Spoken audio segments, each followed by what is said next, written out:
In this lecture, we are going to see memory management. Let's understand what is memory management. Now, memory management in C refers to the process of allocating, using, and deallocating memory during a program's execution. That means you allocate the memory. When you create a program, there are certain variables or pointers. So every pointer or a variable needs memory. So how do you manage the memory? So you should allocate the memory while the program has started.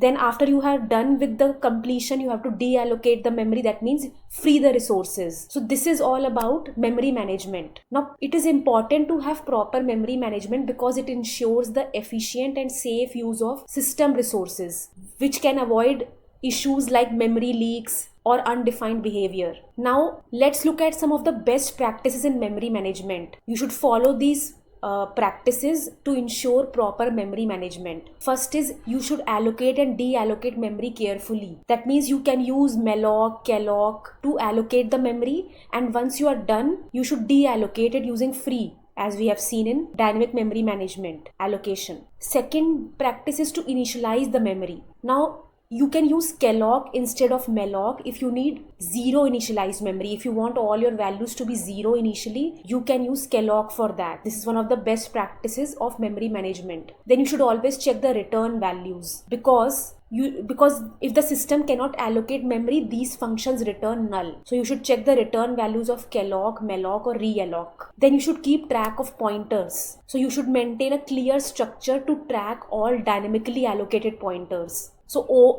you should avoid overriding pointers without freeing their associated memory. So you should always keep in mind that whenever you are using a pointer, you should always free them at the last using the free function. So these are all the best practices of memory management.